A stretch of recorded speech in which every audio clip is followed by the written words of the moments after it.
Good day po and welcome to my YouTube channel.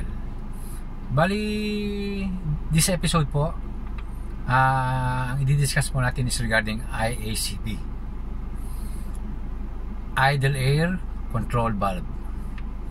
Bali po, ang pag-uusapan natin is kung paano at ano ang work ng isang IACV. At kung sakaling nagka-problema ka temporary sa iyong IACV, i-discuss po din natin kung paano ito i-reset. So, tapusin nyo po yung video para maintindihan nyo.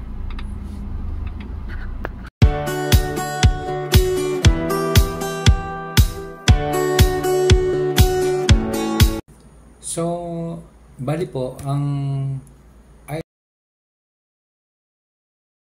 IACV or Idle Air Control Valve, ang trabaho mo nito,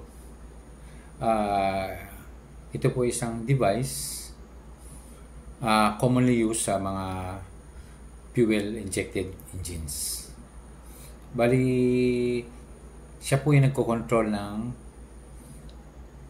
engine idling, or simply means na RPM, yung tinatawag natin revolution per minute. Kung ang isa naman pong sasakyan dekarburador, ang tawag naman po sa kanya na actuator is yung tinatawag na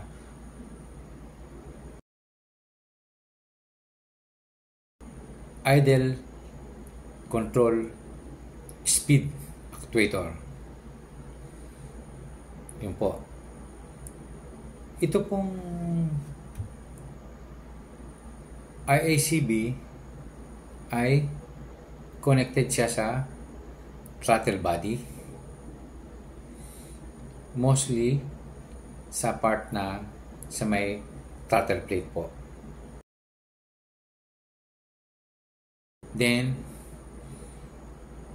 connected din siya sa TPS, sa throttle position sensor. So, explain ko po later yung kung paano sila connected. Okay po?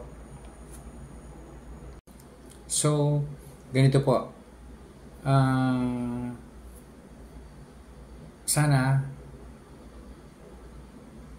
mapanood nyo yung video ko or yung content ko regarding sa air and fuel mixture.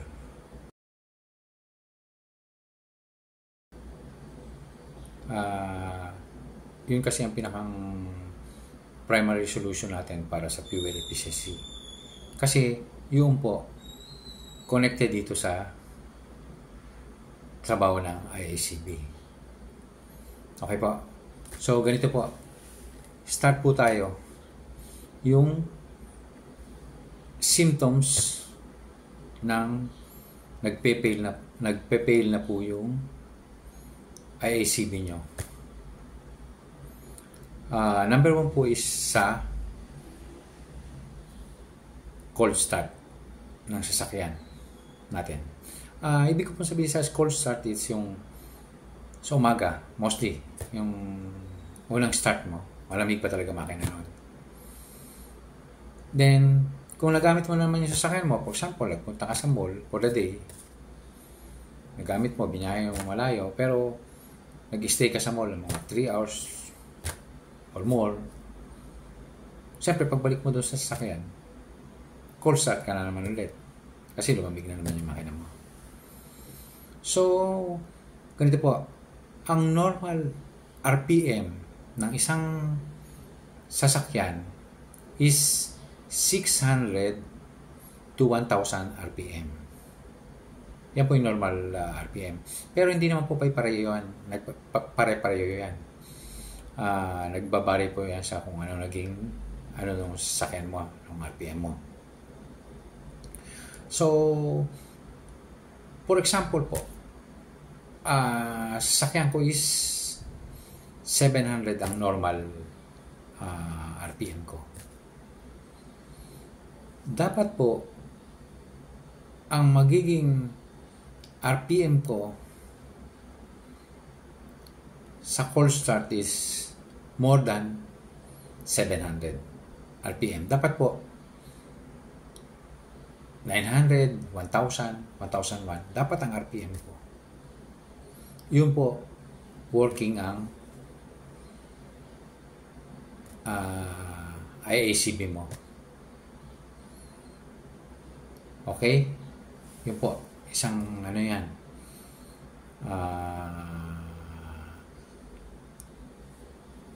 Symptom siya na pag hindi na mataas dyan. Kasi po ang trabaho kasi ng ano, ng para ano ko lang, ipaalala ko sa inyo, no? Ang trabaho po kasi ng talaga ng IACB is yung from the word idle. Idle air. Parang bypass siya, bypass na hangin. Kasi pag naka-idle po yung sasakyan natin, walang hangin na pumapasok sa air intake natin. Napakahalaga po kasi ng hangin sa air and fuel mixture. So yun ang papalit yung hangin na mga galing sa IACB. Okay po? So, yun, pinatataas kasi pag ano, patataasin niya kasi yung RPM mo sa unang ano, para mas madaling yung dense kasi yung gasolina natin pag sa ano pa yung hindi pa mainit ang engine natin. Yung kaya pinatataas na yung RPM sa una para maging vapor na yung mga gasolina natin doon sa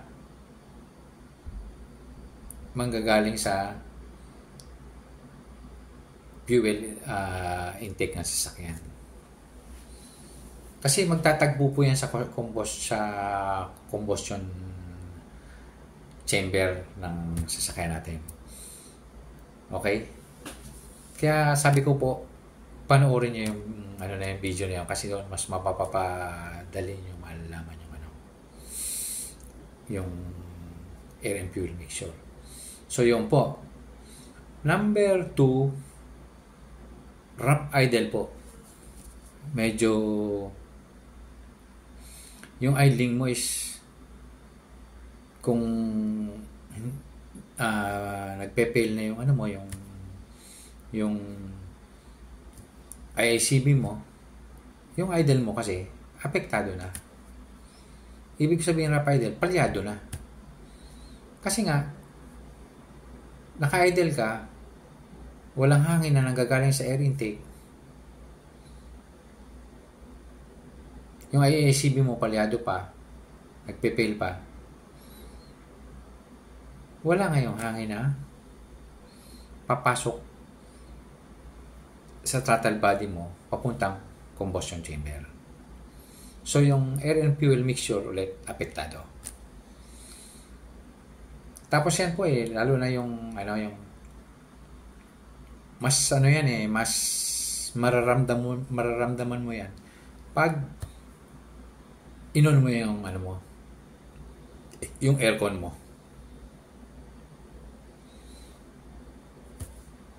Ang tendency nung pag inon mo yung aircon mo, dun mamamatay yung makina mo. Yun yung karamihang problema na naririnig ko sa mga car groups. Bakit namamatay ang engine na pagbukas ng aircon? Yun, ang dahilan yun. Tapos, pangatlo is yung abnormal na ang idle speed mo. Pwede mo pa namang magamit yan sa sakyan mo bilang nagka-problema yung IACB mo. Kaya lang, apektado na yung speed mo. Siyempre, kulang na nga yung ano yung hangin na na yung air na kailangan para sa air and pure mixture. Kulang na rin. Tapos, isa pa is yung mawawalan ka na ng anti-stall yung tinatawag natin. Yung ibig ko sabihin, kasi yan, pag hindi na, na nagpe-fail na yung IACB mo. Kasi, di ba, mag-i-stop ka ngayon sa, sa traffic light. So ngayon, mawawala na naman ang hangin kasi naka-idle na naman yung sasakyan. Yun, mamamatay na naman ang makina mo doon. Kasi nga, walang hangin na temporaryong papalit yung bypass na hangin na dadaan doon sa air intake. So mamamatay ang mo doon, ang makina mo. Kaya ako nung naranasan ko yan, talagang para lang ako makarating sa bahay, alalayan ko sa silinyador. O kaya, pinapatay ko na talaga. I-start naman yan eh. Wala namang problema eh. Yun. Tapos, so yun yung mga symptoms ng nagpipil na yung IACB mo. So, ang mangyayari nito, kung talagang, ang pwedeng mas pinakang worst pa po nito mangyari sa iyo, is ayaw na talaga. Pwedeng hindi na tumakbo yung sasakyan mo. Kasi baka yung may nag-open close kasi yung niyan yung IACB. Kung temporary siya, mag-close. Hindi na yan. Hindi, wala nang hangin na lalabas. So, maya-maya patay. Ganun. So, dapat ang gagawin mo dyan, itabi mo yan, tapos, i-reset mo. So, ituturo ko pa yung paano mag-reset niyan. Pero yung pag-reset po nito is temporary solution lang para makarating ka sa bahay mo or kaya makarating doon sa shop na pupuntahan mo. Kasi yan naman po ang IACB naman. Yan po ay baka naman madumi lang, pwedeng malinis. Pero kung talagang kahit nalinis na po, yan, ay talagang defective na. Kasi may tamang po yan eh. Yung gap. May tamang gap yan eh, yung doon sa niya, yung pag-ikot niya. So, kung talagang defective na, papalitan na po. So, ito po yung step kung paano mag-reset ng IACB. Ito pong pag-reset na to ay para lang maka-uwi kayo or makarating kayo dun sa shop na pupuntahan nyo. Then, para mapaayos nyo o mapalinis nyo or mapapalitan nyo kung defective talaga. Number 1 po is i-turn on nyo po yung ignition nyo. Make sure lang na po na naka-park kung automatic transmission, naka-neutral kung manual transmission. Then, i-press nyo po yung brake nyo. Dahan-dahan lang po. Masagad. Then, dahan-dahan nyo rin pong i-release. Then, ang sunod nyo pong i-press is yung silinyador nyo. Dahan-dahan lang din po. Mga makarating sagad. Wait for mga 5 seconds na nakapress yung silinyador nyo. Then, dahan-dahan nyo rin pong bitawan. Then, i-turn off nyo po yung yung ignition nyo. Pagka-turn off po ng ignition nyo, at least wait for at least 10 seconds. Then, yun, start nyo na po ulit yung sasakyan nyo. Yun po, temporary, magagamit ulit yung po yung sasakyan nyo. So, I hope po na may na-share naman po ko sa inyo na makakatulong